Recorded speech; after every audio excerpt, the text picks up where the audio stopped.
नमस्कार। जन्म कुंडली में मंगल को शनि या राहु केतु से भी ज्यादा विषम परिस्थिति वाला मान लिया जाता है जब वो कुंडली के पहले भाव, चौथे भाव, सातवें, आठवें या द्वादश भाव में बैठ करके मांगलिक दोष बना रहा हो। तो मांगलिक अगर व्यक्ति है तो वैवाहिक जीवन में तमाम तरह की समस्याएं आती हैं। ऐसी अवधारणाएं हमारे समाज में प्रचलित हैं मंगल ग्रह को लेकर के। आज इस वीडियो के माध्यम से हम ये समझेंगे कि क्या मांगलिक होना वाकई में घबराने की बात है।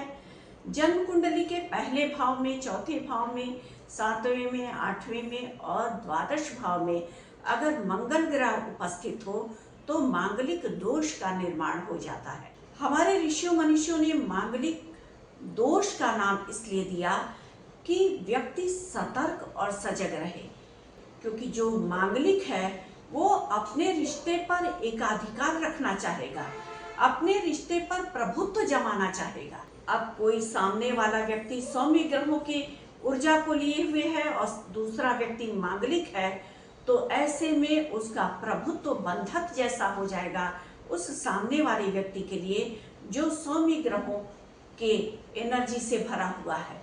मांगलिक का मांगलिक से विवाह होने पर दोनों में समान ऊर्जा होती है और दोनों एक दूसरे पर एकाधिकार रखते हैं। मांगलिक का मांगलिक से विवाह होने पर अगर दोनों के बीच में मतभेद भी होता है तो दोनों एक दूसरे की ऊर्जाओं को संभालने वाले होते हैं। यानी एक दूसरे से मतभेद हुआ सुबह तो शाम को दोनों एक दूसरे के साथ हो लेते हैं।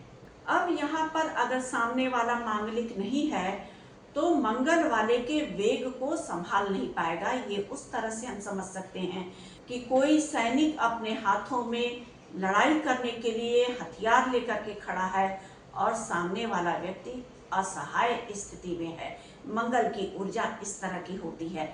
अगर व्यक्ति के व्यक्तित्व में बहुत ज़्यादा उग्रता है, ऊर्जा से भरा हुआ है वो व्यक्ति, तो सामने वाले के अंदर भी उसी लेवल की एनर्जी और ऊर्जा होनी चाहिए। जिसका मंगल इन भाव में होगा, जन्म कुंडली के पहले भाव में, चौथे भाव में, सातवें में, आठवें में या द्वादश भाव में, ऐसा व्यक्ति हमेशा चाहेगा कि उसका जीवन साथी या उसका साथी केवल उसका रहे, उसके ऊपर प्रभुत्व रखने वाला होगा। अगर सामने वाला व्यक्ति भी उसी तरह की एनर्जी को रखे हुए है तो दोनों एक दूसरे के एनर्जी के साथ बहुत सहज होते हैं। तभी हमारे ऋषियों मनीषियों ने सोचा होगा कि दोनों की ऊर्जा समाहित होगी तो दोनों एक दूसरे के साथ एकजुट रहेंगे और सामंजस्य के साथ रहेंगे।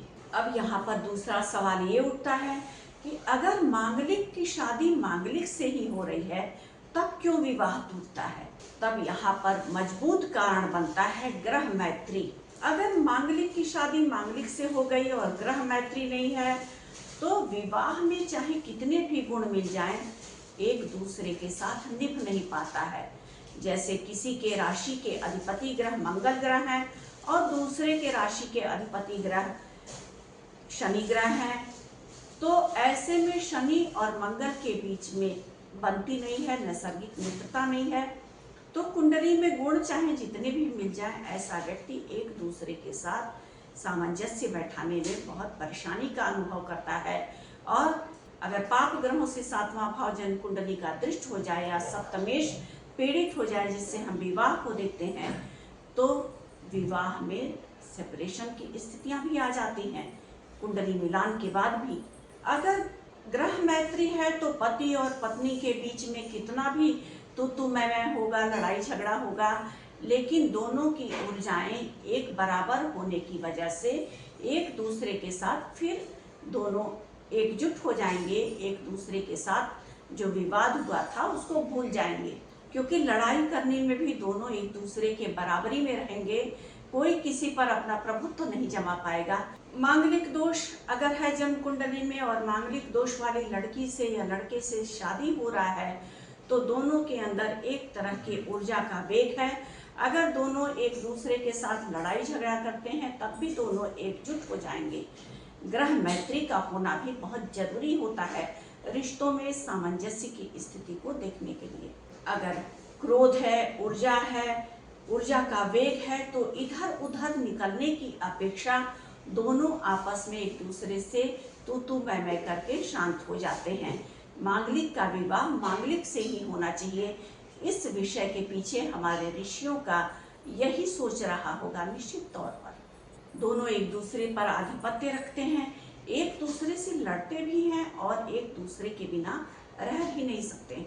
अब तीसरा सवाल ये उठता है कि कुंभ विवाह क्यों कराया जाता है। कुंभ विवाह इसलिए कराया जाता है कि विष्णु भगवान अमरपति हैं। एक दूसरे के साथ विवाह करने के बाद जो उतार चढ़ाव या विपरीत स्थितियां आए वो भी निभ जाएं, यानी जो पति के रूप में आता है जीवन में, उससे पहले अगर अमर पति के साथ व्यक्ति जुड़ जाए तो जीवन में आने वाले हर उतार चढ़ाव संघर्ष को पार कर जाता है व्यक्ति। कुंभ विवाह का मतलब है कि विष्णु भगवान जो अमर पति हैं, जो हमारे सृष्टि का पोषण करने वाले हैं, मंगल की ऊर्जा उनके घेरे में आ गई, यानी जो विष्णु भगवान जगतपति हैं, मंगल के ऊर्जा को अपने घेरे में, अपने सुरक्षा में ले लेते हैं जब कुंभ विवाह होता है। तो अगर जन्म कुंडली में नाड़ी दोष है, भकूट दोष है या ग्रह मैत्री दोष है, तो मांगलिक होने के बाद भी इस तरह का विवाह करने से बचना चाहिए, क्योंकि ये तीनों दोष विवाह में बहुत सारी समस्याओं को खड़ा करने वाले होते हैं। अगर वर्ण का दोष आ रहा है, वश्य का दोष आ रहा है या गण का दोष आ रहा है, तो ऐसे में कुंभ विवाह अवश्य करना चाहिए मांगलिक विवाह से पहले। लड़की को कुंभ विवाह और लड़के को वृक्ष से विवाह करना चाहिए। जन्म कुंडली में मंगल ग्रह जब इन भावों में बैठा होता है, पहले भाव में, चौथे भाव में, सातवें में, तो ऐसा व्यक्ति उच्च पदाधिकारी होता है। ऐसा व्यक्ति अपने जीवन में अपने कार्यों को बहुत ज़्यादा परिश्रम के साथ करता है, दृढ़ इच्छा शक्ति के साथ करता है और शीर्ष पदों तक जाने वाला होता है। किसी भी कंपटीशन में ऐसा व्यक्ति दृढ़ इच्छा शक्ति, परिश्रम के साथ बैठता है और क्रॉस कर जाता है उस परिश्रम को। तो मांगलिक दोष केवल आपको इस वजह से सतर्क करने के लिए बताया गया है कि मंगल का विवाह मांगलिक से ही होना चाहिए। मंगल अगर जन्म कुंडली में केंद्र के स्थानों में, स्वराशि में या अपनी उच्च राशि में बैठ जाएं, तो रोचक नामक महापुरुष राजयोग का निर्माण कर देते हैं। अब यहाँ पर हम मांगलिक को अगर दोष समझ लें, तो बाकी के जीवन के कार्य क्षेत्रों में मंगल अगर अच्छी स्थिति में है जन्म कुंडली में, तो व्यक्ति शीर्ष पदों तक जाता है। ऐसा व्यक्ति आर्मी के क्षेत्र में, पुलिस के क्षेत्र में या टेक्निकल फील्ड में बहुत शीर्ष पदों तक जाने वाला होता है, जिसके जन्म कुंडली में मंगल ग्रह उच्चता के साथ, शुभता के साथ बैठे हों, स्वराशि में या अपनी उच्च राशि में।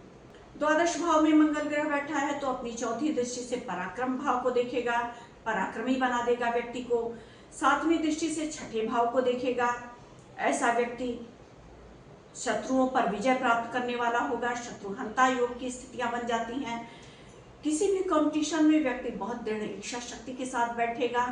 आठवीं दृष्टि से सप्तम भाव को देखेगा मंगल द्वादश भाव में बैठ करके, जब मांगलिक दोष बनाएगा तो ऐसा व्यक्ति अपने जीवन साथी पर एकाधिकार चाहता है। तो हमें समझना है कि मंगल दोष, हमारे ऋषियों ने उसे दोष का नाम इसलिए दे दिया कि हम सतर्क रहें उस दोष शब्द को अपने जीवन में याद करके। तो हमने जाना मांगलिक होना श्राप नहीं, वरदान होता है। ये एक उग्र ऊर्जा होता है जिसे अगर हम जीवन में सही दिशा में मोड़ दें तो व्यक्ति कुछ भी ऐसा नहीं है जो पाने में असमर्थ हो जाए। मंगल ग्रह अगर जन्म कुंडली में इन भावों में बैठा है, जन्म कुंडली मांगलिक हो रही है, तो बस यहाँ इतना सतर्क रहना है कि कुंडली मिलान करके व्यक्ति को विवाह करना चाहिए। उम्मीद है आपको हमारा ये वीडियो पसंद आया होगा। हमारे वीडियो को लाइक करना ना भूलें और हमारे चैनल को सब्सक्राइब करना बिल्कुल भी ना भूलें। धन्यवाद।